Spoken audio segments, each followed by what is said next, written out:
नमस्कार दोस्तों, आइए जानते हैं आज राजस्थान की बड़ी खबरें। आज की पहली खबर है कि जोधपुर के थाने में भिड़े दो समुदाय के लोग। जोधपुर के भोपालगढ़ थाने में दो समुदाय के लोग भिड़ गए। देखते ही देखते पथराव होने लगा। मामला बेकाबू होते देख पुलिस ने लाठीचार्ज कर दिया। इसमें कई प्रदर्शनकारी घायल भी हुए हैं। पूरा विवाद गोवंश को ट्रक के टक्कर मारने के बाद हुआ। इस मामले में 18 लोगों को पुलिस ने गिरफ्तार भी किया था। हालात को देखते हुए कई थानों की पुलिस के साथ ही आरएसी बुलानी पड़ी।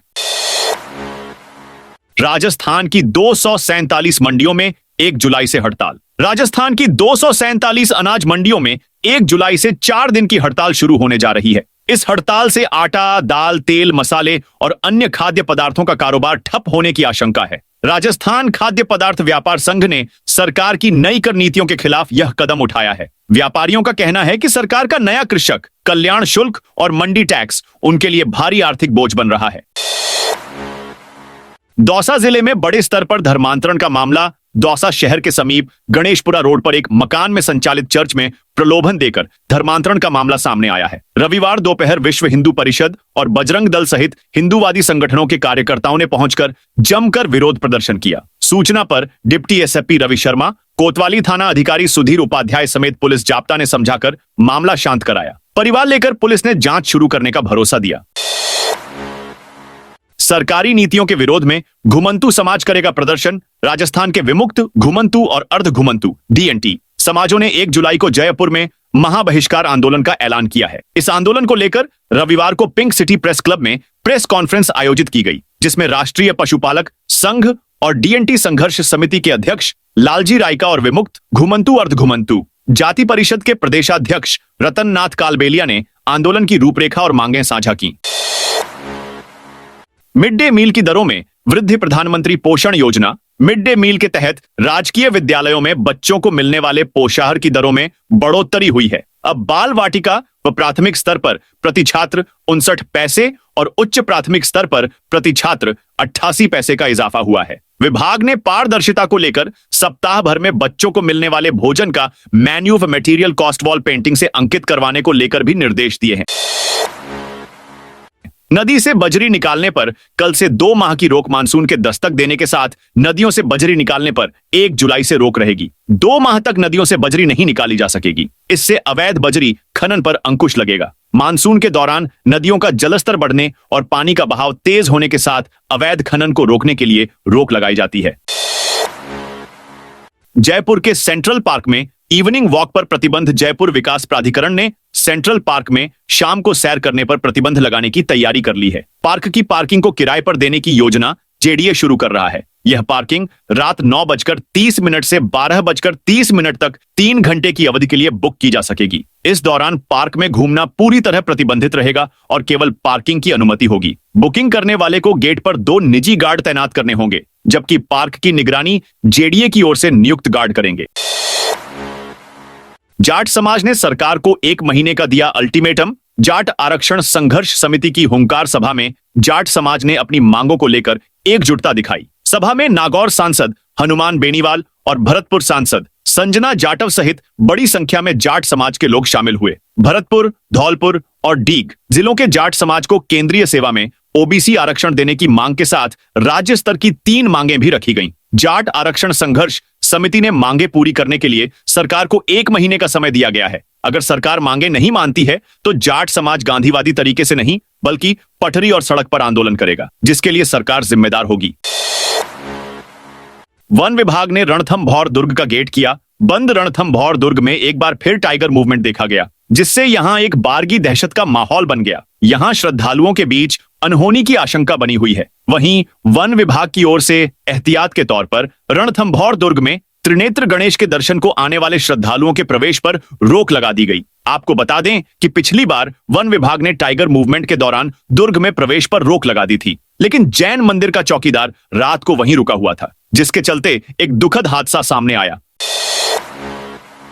बीजेपी कार्यकर्ताओं पर भड़के प्रदेशाध्यक्ष मदन राठौड़। बीजेपी प्रदेशाध्यक्ष मदन राठौड़ ने रविवार को कड़े शब्दों में पार्टी कार्यकर्ताओं पर नाराजगी जताई। उन्होंने कहा, अगर कार्यकर्ताओं को कोई काम करवाना है या कोई समस्या है तो उन्हें खुद आना पड़ेगा। राठौड़ ने कहा, मैं प्रतिदिन कार्यालय में सभी से मिलता हूं, उनकी बात को आगे भी पहुंचाता हूं। मुख्यमंत्री भी खुद जनसुनवाई करते हैं, जनसुनवाई में जाना चाहिए। देखिए, आपके घर आकर आपको पूछे, ये उम्मीद करना तो ठीक नहीं है। आना तो पड़ेगा। अगर घर पर बैठे बैठे भी कुछ करवाना चाहो तो संपर्क तो करना पड़ेगा, तभी पता चलेगा।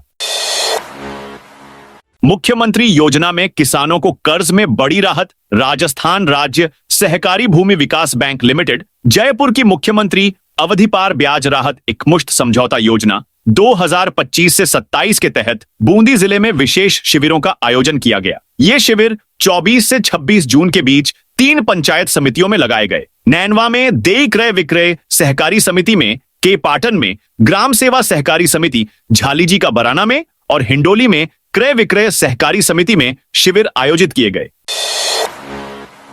झुंझुनू में 1500 किसानों को मिलेगा सोलर पंप लगाने का मौका। झुंझुनू जिले के किसानों के लिए सिंचाई के क्षेत्र में राहत भरी खबर है। सरकार की महत्वाकांक्षी योजना पीएम कुसुम योजना कंपोनेंट बी के तहत झुंझुनू में 1500 सोलर पंप सेट लगाने की तैयारी चल रही है। योजना का संचालन उद्यान विभाग के माध्यम से किया जा रहा है। इसके लिए ऑनलाइन आवेदन प्रक्रिया शुरू कर दी गई है। 1 जुलाई से राजस्थान में बंद होंगे 5000 ईंट भट्टे। राजस्थान में चलने वाले ईंट भट्टे 30 जून बाद बंद हो जाएंगे। इसके बाद जो भी ईंट भट्टा चलता मिलेगा उसके खिलाफ राज्य प्रदूषण नियंत्रण मंडल तय मापदंड के अनुसार जुर्माना लगाएगा। प्रदेश में करीब 5000 तथा भीलवाड़ा जिले में 250 से अधिक ईंट भट्टे संचालित हैं। ये ईंट भट्टे अब 1 जुलाई से 30 जनवरी तक बंद रहेंगे। इनका संचालन 1 जनवरी 2026 से ही हो सकेगा। राजस्थान में अंग्रेजी माध्यम स्कूलों में चयनित शिक्षकों के पोस्टिंग आदेश जारी। महात्मा गांधी अंग्रेजी माध्यम स्कूल एवं राजकीय अंग्रेजी माध्यम स्कूलों में चयनित शिक्षकों के पदस्थापन आदेश जारी कर दिए गए हैं। शिक्षकों को अब 2 जुलाई तक ऑनलाइन कार्य ग्रहण करना होगा, जबकि उन्हें 30 जून तक स्कूलों से कार्य मुक्त करना होगा। शिक्षा निदेशक सीताराम जाट ने आदेश में कहा कि अंग्रेजी माध्यम विद्यालयों में नियुक्त किए जाने वाले कार्मिकों के चयन के लिए गठित मंडल स्तरीय चयन समिति के अनुमोदन के उपरांत चयनित वरिष्ठ अध्यापकों का जिले के अंग्रेजी माध्यम विद्यालयों में पदस्थापन किया जाएगा। आवेदित पदों पर चयन के बाद कार्मिक को 3 साल के लिए पदस्थापित किया जाएगा। आवश्यकता होने पर समय बढ़ाया जा सकता है। अजमेर अग्निकांड के बाद निगम ने बदले नियम। राजस्थान में अजमेर जिले के डिग्गी बाजार में होटल नाज में हुए भीषण अग्निकांड ने पूरे शहर को झकझोर दिया था। इस घटना के बाद विधानसभा अध्यक्ष वासुदेव देवनानी ने तुरंत मौके पर पहुंचकर स्थिति का जायजा लिया। उन्होंने ऐसी घटनाओं को रोकने के लिए नगर निगम को सख्त निर्देश दिए। अब उनके निर्देशों का असर साफ दिख रहा है। नगर निगम ने शहर की सुरक्षा और पारदर्शिता को बढ़ाने के लिए कई बड़े कदम उठाए हैं। नगर निगम ने परकोटा क्षेत्र में मौजूद 584 होटल और गेस्ट हाउस की पूरी सूची तैयार की है। इसे निगम की आधिकारिक वेबसाइट पर अपलोड कर दिया गया है। ऐसी ट्रेन के साथ ही हवाई जहाज से भी फ्री तीर्थ यात्रा कर सकेंगे। बुजुर्ग सरकार वरिष्ठ नागरिक तीर्थ यात्रा योजना के तहत बुजुर्गों को एक और तोहफा देने जा रही है। बुजुर्ग नागरिक अब देश में तीर्थ स्थलों की यात्रा हवाई जहाज से भी कर सकेंगे। हालांकि सरकार ने काठमांडू की यात्रा को होल्ड कर दिया। सरकार का कहना है कि बड़े बुजुर्ग जो एक ही स्थान पर जाना चाहते हैं तो उन्हें हवाई जहाज से तीर्थ यात्रा करने का मौका मिल सकेगा। 2022 में डमी अभ्यर्थी से परीक्षा दिलाकर बना पीटीआई निलंबित डमी अभ्यर्थी बिठाकर पीटीआई बनने वाले सुरेश बिश्नोई को शिक्षा विभाग ने सस्पेंड कर दिया है। इससे पहले एसओजी ने उसके विरुद्ध 16 अप्रैल को मामला दर्ज किया था और 9 जून को उसे गिरफ्तार कर लिया था। फिलहाल वह सरनाऊ के सेड़िया के रावमावी में कार्यरत था। उसकी गिरफ्तारी के बाद विभाग ने उसे सस्पेंड किया। आज से फिर खुल जाएगी खाद बीज की दुकानें। खाद बीज और कीटनाशक की दुकानों व गोदामों में छापेमारी करने से नाराज जिन व्यापारियों ने दुकानों को बंद कर दिया था वो सोमवार से फिर खुल जाएगी। दरअसल व्यापारियों की कृषि मंत्री किरोड़ी लाल मीणा के साथ वार्ता हो गई है, जिसमें व्यापारियों की कुछ मांगों को स्वीकार कर लिया गया है। जिला कृषि आदान विक्रेता संघ की ओर से चलाया जा रहा अनिश्चितकालीन प्रतिष्ठान बंद आंदोलन रविवार को समाप्त कर दिया गया। वन रक्षक भर्ती पेपर लीक में यूडीसी को जेल भेजा। वन रक्षक भर्ती पेपर लीक मामले में वाणिज्य कर विभाग सर्कल ई में यूडीसी के पद पर कार्यरत गोविंद तेतरवाल को 11 दिन की पुलिस रिमांड के बाद सोमवार को कोर्ट में पेश कर जेल भेज दिया गया। पूछताछ में तेतरवाल ने 3 लोगों को 3.5 लाख रुपए लेकर पेपर पढ़ाने की बात कबूल की है। पूछताछ के दौरान गोविंद के साले की भूमिका भी सामने आई है। वो फिलहाल फरार है। एसओजी टीम फरार आरोपी की तलाश में लगातार जुटी है। राजस्थान के रहने वाले आईएएस बने महाराष्ट्र के मुख्य सचिव सवाई माधोपुर के रहने वाले आईएएस अफसर राजेश मीणा को महाराष्ट्र का नया मुख्य सचिव नियुक्त किया गया है। 1988 बैच के महाराष्ट्र कैडर के आईएएस राजेश मीणा पूर्व केंद्रीय मंत्री और बीजेपी नेता जसकौर मीणा के दामाद हैं। वे महाराष्ट्र की मुख्य सचिव सुजाता सोनिक की जगह लेंगे। सुजाता सोमवार को रिटायर हो रही हैं। राजेश आज शाम से कार्यभार ग्रहण करेंगे। किरोड़ी बोले, डोटासरा के 6 परिवार वाले आरएएस कैसे बने? कागज मेरे पास। कृषि मंत्री किरोड़ी लाल मीणा ने कहा। कांग्रेस प्रदेशाध्यक्ष गोविंद सिंह डोटासरा के परिवार के 6 लोग आरएएस कैसे बने? कागज मेरे पास है। ज्यादा बोलेंगे तो कागज निकालने पड़ेंगे। उनको हम पर अंगुली नहीं उठानी चाहिए। उन्होंने कहा, जोधपुर में फर्टिलाइजर पर अशोक गहलोत का कब्जा है। इन सब का इलाज होने वाला है। मंत्री किरोड़ी रविवार को श्रीगंगानगर के विजयनगर धान मंडी में एक कार्यक्रम में बोल रहे थे। कृषि मंत्री किरोड़ी लाल ने कहा, पिछले 5 साल में किस ढंग से कांग्रेस ने लूटा, इस पर मैं नहीं बोलना चाहता, क्योंकि यह कोई राजनीतिक सभा नहीं है। आकाशीय बिजली गिरने से इंजीनियर की मौत। कोटपूतली की ढाणी फौजावाली में आकाशीय बिजली गिरने से एक युवक की मौत हो गई। मृतक की पहचान 27 वर्षीय राहुल सैनी पुत्र राम सिंह सैनी के रूप में हुई है, जो खेत में काम कर घर लौट रहा था। कोटपूतली पुलिस के अनुसार रविवार दोपहर मौसम अचानक बदला और तेज गर्जना के साथ बारिश शुरू हो गई। उसी दौरान राहुल खेत में कार्य कर लौट रहा था, तभी आकाशीय बिजली उस पर गिर गई, जिससे वह झुलस गया। नए डीजीपी के नाम पर सीएम भजनलाल शर्मा करेंगे फैसला। राजस्थान के कार्यवाहक डीजीपी रवि प्रकाश मेहरडा आज को रिटायर्ड होंगे। राजस्थान पुलिस अकादमी आरपीए में फेयरवेल परेड आयोजित होगी। इस कार्यक्रम में मेहरडा को विदाई दी जाएगी। पूर्व डीजीपी उत्कल रंजन साहू के आरपीएसएससी के चेयरमैन बनने के बाद रवि प्रकाश मेहरडा को राजस्थान के डीजीपी का अतिरिक्त प्रभार दिया गया था। वहीं संभावना जताई जा रही थी कि 1 जुलाई 2025 से पहले राजस्थान के नए डीजीपी के नाम का ऐलान हो सकता है। हालांकि अभी तक पुलिस महानिदेशक के नाम पर मुहर नहीं लगी है। यूपीएसएससी ने नियमों के अनुसार यह पैनल तैयार किया है। इसमें अधिकारियों की वरिष्ठता, सेवा रिकॉर्ड और केंद्र और राज्य स्तर पर अनुभव को ध्यान में रखा गया है। मुख्यमंत्री कार्यालय से अंतिम मंजूरी मिलने के बाद जल्द ही नए डीजीपी की नियुक्ति के आदेश जारी हो सकते हैं। सरिस्का के सीटीएच पर वन मंत्री की टीकाराम जूली को 2 टूक। राजस्थान के अलवर जिले में स्थित सरिस्का बाघ अभयारण्य में क्रिटिकल टाइगर हैबिटेट में परिवर्तन करने का विरोध लगातार सामने आ रहा है। सीटीएच का दायरा बदलने से टहला क्षेत्र की बंद करीब 50 से अधिक मार्बल की खानें शुरू हो जाएंगी। साथ ही होटल्स पर गिरी गाज भी खत्म हो सकती है। इस संबंध में जहां एक और वन्य जीव प्रेमी इस परिवर्तन को सरिस्का के लिए घातक बता रहे हैं, तो वहीं नेता प्रतिपक्ष टीकाराम जूली इसमें बड़ा भ्रष्टाचार का आरोप लगा रहे हैं। सीटीएच के दायरे में बदलाव से टहला क्षेत्र में बंद पड़ी लगभग 50 से अधिक मार्बल खानों के फिर से शुरू होने की संभावना है। इसके साथ ही होटलों पर लगी पाबंदियां भी हट सकती हैं। इस बारे में वन्य जीव प्रेमियों का मानना है कि इससे सरिस्का के वन्य जीवों, विशेषकर बाघों के प्राकृतिक आवास और जीवन पर गंभीर खतरा पैदा होगा। बस स्टैंड पर होंगे ऐसी वेटिंग हॉल और फूड कोर्ट। प्रदेश के जयपुर, जोधपुर और उदयपुर समेत रोडवेज के 135 बस स्टैंड की स्थिति सुधारने की तैयारी की जा रही है। राज्य सरकार इसके लिए भामाशाहों और दानदाताओं का सहयोग लेगी। इनमें यात्रियों को रेलवे स्टेशन जैसी सुविधाएं देगी। इनमें ऐसी वेटिंग हॉल से लेकर फूड कोर्ट भी शामिल हैं। सरकार की ओर से मेरी बस मेरी जिम्मेदारी योजना की शुरुआत की गई थी। इसी थीम पर सरकार ने अब मेरा बस स्टैंड मेरी जिम्मेदारी नाम से योजना लागू की है। इस योजना के तहत इन बस स्टैंड को सुधारने के लिए सरकार इनकी जिम्मेदारी दानदाताओं और भामाशाहों को देगी। राजस्थान में इस साल स्कूलों में 134 दिन रहेगी छुट्टियां। राजस्थान में 1 जुलाई मंगलवार से स्कूलों का नया सत्र 2025 से 26 शुरू हो रहा है। सरकार ने कैलेंडर शिविरा पंचांग जारी कर दिया है। नए सत्र के 365 दिनों में 134 दिन स्कूलों में छुट्टी रहेगी, जबकि 231 दिन स्कूल चलेंगे। इनमें 48 दिन रविवार की छुट्टियां हैं। शेष दिनों में त्योहार, जयंती और विभिन्न दिवसों पर छुट्टी रहेगी। माध्यमिक शिक्षा निदेशक सीताराम जाट की ओर से जारी शिविरा पंचांग में पूरे सत्र के कार्यक्रम तय कर दिए गए हैं। दीपावली और मध्यावधि छुट्टियां 16 अक्टूबर से 27 अक्टूबर तक होगी। वहीं सर्दी की छुट्टियां 25 दिसंबर से 5 जनवरी तक होंगी। गर्मी की छुट्टियां 17 मई से 30 जून तक रहेगी। खाटू श्याम जी में वीकेंड पर पहुंचे 3 लाख श्रद्धालु। प्रसिद्ध खाटू श्याम जी मंदिर में रविवार को वीकेंड के मौके पर भक्तों की भारी भीड़ उमड़ी। बाबा श्याम के दर्शन के लिए सुबह से ही मंदिर परिसर में श्रद्धालुओं की लंबी कतारें देखी गई। हरियाणा, दिल्ली, उत्तर प्रदेश और राजस्थान के विभिन्न हिस्सों से आए भक्तों ने बाबा के दरबार में हाजिरी लगाई। मंदिर प्रशासन ने भीड़ को नियंत्रित करने के लिए अतिरिक्त व्यवस्थाएं की। हनुमान बेनीवाल बोले, मैंने वसुंधरा राजे को घर बैठा दिया। भरतपुर में जाट समाज की हुंकार सभा में हनुमान बेनीवाल ने कहा, मैंने कभी ये नहीं कहा कि मुझे मंत्री बनना है। जो मेरा थैला उठाते थे वो 2-2, 3-3 बार कैबिनेट मंत्री बन गए, लेकिन मैं उस कुर्सी की तलाश में हूं जिस पर बैठते ही लाखों लोगों का भला हो, और वो कुर्सी है मुख्यमंत्री की। बेनीवाल ने कहा, अगर मुख्यमंत्री मेरा कोई भाई बन जाए तो मैं बारात में जाने को तैयार हूं। दूल्हा मुख्यमंत्री बना दो, लेकिन दुल्हन उप मुख्यमंत्री नहीं बनूंगा। उन्होंने कहा, मैं जिससे लड़ा समय जरूर लगा, लेकिन उसी को घर बैठा दिया। मैं घर नहीं बैठा, मैंने वसुंधरा जी को घर बैठा दिया। सुना है क्या नाम वसुंधरा का पिछले सालों में?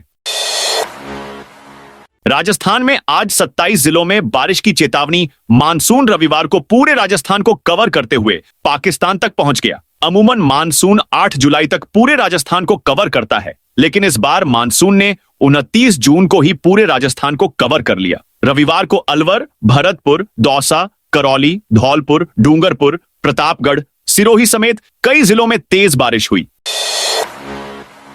सरिस्का कल से बंद। सरिस्का टाइगर रिजर्व 1 जुलाई से 3 माह के लिए बंद हो जाएगा। मानसून सीजन के चलते हर साल यह होता है। जंगल बंद होने से पहले लोग सैर के लिए रविवार को सैकड़ों की संख्या में पहुंचे। कई जिप्सियां और कैंटर दोनों पारियों में भ्रमण के लिए भेजे गए। सरिस्का में 2 साल से पर्यटकों की संख्या 50,000 से लेकर 70,000 तक पहुंच रही थी, लेकिन बीते वर्ष पर्यटकों की संख्या करीब 1 लाख पहुंच गई। अब यह आंकड़ा लगातार बढ़ता जा रहा है। जैसे ही मई में बारिश शुरू हुई तो पर्यटकों की संख्या में इजाफा हुआ। हर दिन 700 से लेकर 300 लोग जंगल के भ्रमण को पहुंच रहे थे। अशोक गहलोत के सीएम वाले बयान पर वासुदेव देवनानी की कड़ी प्रतिक्रिया। राजस्थान के पूर्व मुख्यमंत्री अशोक गहलोत ने सीएम भजनलाल शर्मा को लेकर हाल ही में बड़ा बयान दिया था। उन्होंने कहा कि पता नहीं भजनलाल शर्मा सीएम रहेंगे या नहीं, इस बात को कौन जाने। गहलोत ने इस दौरान नए सीएम की रेस में विधानसभा अध्यक्ष वासुदेव देवनानी का नाम लिया था। उन्होंने कहा था कि देवानानी आरएसएस के कट्टर नेता हैं। हमने सुना है कि सीएम की रेस में उनका नाम आगे चल रहा है।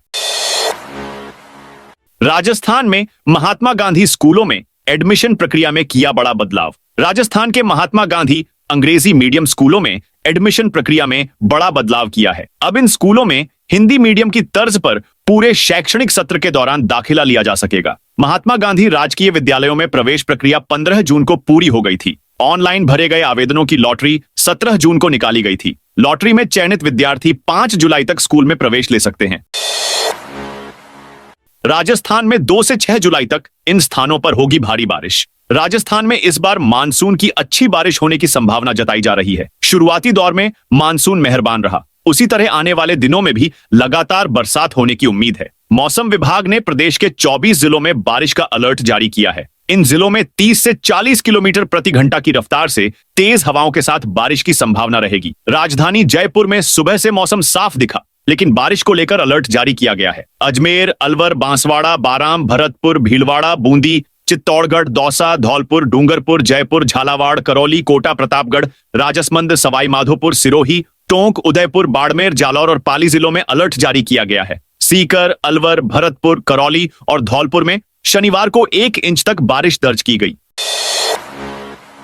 राजस्थान के 10 जिलों में आज भारी बारिश का अलर्ट। मौसम विभाग का प्रेडिक्शन है कि राजस्थान के 10 जिलों में आज भारी बारिश होने की संभावना है। साथ ही तेज रफ्तार हवाएं चलने के आसार हैं। सोमवार को जयपुर, अलवर, भरतपुर, धौलपुर, करौली, दौसा, सवाई माधोपुर, प्रतापगढ़, डूंगरपुर, उदयपुर सहित अन्य जगहों पर तेज बारिश के लिए अलर्ट जारी किया है। वहीं राज्य में 1 से 29 जून तक औसत से 156% ज्यादा बारिश हो चुकी है। वैसे सुबह 4 बजे जारी मौसम विभाग की सूचना के अनुसार अजमेर, चूरू, सीकर, अलवर, भरतपुर, धौलपुर जिलों के आसपास के क्षेत्रों में अलग अलग स्थानों पर मेघगर्जन के साथ हल्की से मध्यम बारिश की संभावना है। इसके साथ ही आकाशीय बिजली और तेज सतही हवा जिसकी गति 30 से 50 किलोमीटर प्रति घंटा रहने की भी संभावना है। नारायण सिंह सर्किल पर लगा फुट ओवर ब्रिज यहां होगा शिफ्ट। राजधानी जयपुर के नारायण सिंह तिराहे से बस अड्डा हटाए 3 माह बीत चुके हैं, लेकिन क्षेत्र में अब तक कोई खास सुधार नहीं हुआ है। ऐसे में अब तिराहे से 1 किलोमीटर की परिधि में सीसीटीवी कैमरे लगाए जाएंगे। इसके साथ ही ट्रांसपोर्ट नगर के रोटरी सर्कल और बजरी मंडी के पास संचालित बस अड्डों के आसपास भी निगरानी के लिए कैमरे लगाए जाएंगे। यह कार्य डीओआईटी करवाएगा। जेडीए अधिकारियों के अनुसार नारायण सिंह तिराहे पर बना फुट ओवर ब्रिज अब इंडिया गेट प्रतापनगर पर शिफ्ट करने की योजना है। इसके बाद तिराहे का सौंदर्यीकरण किया जाएगा और सड़क किनारे हो रहे अतिक्रमण हटाए जाएंगे। यहां बसें रुकी तो ऑनलाइन चालान किया जाएगा। जेएलएन अस्पताल में 15 साल बाद फिर शुरू होगी कैंटीन। अजमेर के जेएलएन अस्पताल में एक बार फिर कैंटीन की शुरुआत होने जा रही है। अस्पताल प्रशासन ने इसकी सभी तैयारियां पूरी कर ली हैं। टेंडर प्रक्रिया भी फाइनल स्टेज में है। अगस्त तक सेंट्रल लैब के सामने बने शेड के नीचे एक हिस्से में यह कैंटीन शुरू हो जाएगी। यहां नाश्ते से लेकर दोनों वक्त के खाने तक का इंतजाम किया जाएगा। खास बात यह है कि यह कैंटीन ओपन फॉर ऑनल मोड पर रहेगी। 15 साल पहले बंद हुई कैंटीन फिर से शुरू होने से मरीज और उनके परिजन, नर्सिंग स्टाफ, डॉक्टर्स और अन्य लोग यहां निर्धारित दरों पर गुणवत्तापूर्ण खाना ले सकेंगे। श्री कल्याण जी लक्की पदयात्रा 31 जुलाई को होगी रवाना। डिग्गी कस्बे में स्थित श्री कल्याण जी महाराज के हर साल जयपुर से आने वाली लक्की पदयात्रा 31 जुलाई को रवाना होगी। यह पदयात्रा 60वीं होगी। इसकी तैयारियों में आयोजक जुट गए हैं। प्रतिवर्ष की भांति इस बार भी लाखों श्रद्धालु जयपुर से डिग्गी कल्याण जी तक की यह 5 दिवसीय पदयात्रा उत्साह, श्रद्धा और सेवा भाव के साथ पूरी करेंगे। इस ऐतिहासिक यात्रा की शुरुआत 31 जुलाई को सुबह 9 बजे जयपुर स्थित ताड़केश्वर महादेव मंदिर से विधिवत रूप से होगी। यात्रा के शुरुआत में भगवान श्री कल्याण जी की प्रतिमा की विशेष पूजा अर्चना की जाएगी। उसके बाद भव्य शोभा यात्रा के साथ पदयात्री जयकारों के बीच रवाना होंगे। स्मार्ट मीटर के खिलाफ हनुमानगढ़ में विरोध। हनुमानगढ़ में स्मार्ट विद्युत मीटरों के विरोध में सोमवार को अधीक्षण अभियंता कार्यालय सतीपुरा पर प्रदर्शन होगा। इसकी तैयारी के लिए गांव और शहर में नुक्कड़ सभाएं चल रही हैं। वार्ड नंबर 50, पुरानी खूंजा, नई खूंजा, सहजीपुरा, बहलोल नगर, चंदडा, सतीपुरा और हिरणावली में नुक्कड़ सभाएं हो चुकी हैं। वक्ताओं का कहना है कि स्मार्ट मीटर से निजी कंपनियों को फायदा होगा। उपभोक्ताओं के बिजली बिल बढ़ेंगे। रिचार्ज न होने पर बिजली कट जाएगी। इससे गरीब और मध्यम वर्गीय लोगों को परेशानी होगी। फॉरेस्ट वॉलंटियर ने पर्यटकों से की धक्का मुक्की। रणथंभौर टाइगर रिजर्व का विवादों से चोली दामन का साथ हो गया है। यहां आए दिन विवादित वीडियो सामने आ रहे हैं। ऐसा ही एक वीडियो एक बार फिर सामने आया जिसमें पर्यटकों के साथ फॉरेस्ट का वॉलंटियर बदतमीजी करता हुआ दिख रहा है। यह वीडियो फिलहाल चर्चाओं में बना हुआ है। आखिर कब खुलेगा 3rd ग्रेड शिक्षकों का ट्रांसफर? लॉक राजस्थान में कई वर्षों से दोनों प्रमुख राजनीतिक दलों की सरकारें बारी बारी से बनी और हर बार सरकार ने तृतीय श्रेणी शिक्षकों के तबादलों के नीति बनाने के नाम पर कोहनी पर गुड़ ही लगाया है। तृतीय श्रेणी के अध्यापक तबादलों पर लगे प्रतिबंध हटने के इंतजार में जिदंगी काट रहे हैं। राजनीतिक पार्टियां चुनावी घोषणा पत्र में तबादलों को लेकर पारदर्शी स्थानांतरण नीति बनाने और सरकार बनने के साथ ही तबादलों करने के जुमले के साथ सत्ता में आती है, पर सत्ता में आने के साथ ही यह मुद्दा बिसरा दिया जाता है। कई बार शिक्षकों को तबादले के लिए आवेदन भी करवा दिए जाते हैं। ऐसे में शिक्षक घर वापसी की उम्मीदें बांधते हैं, पर ऐन वक्त पर सरकार तबादलों से मुंह मोड़ लेती है। तो दोस्तों, ये थी आज राजस्थान की बड़ी खबरें। आप इस वीडियो को कौन से जिले से देख रहे हैं, उस जिले का नाम जरूर बताइए।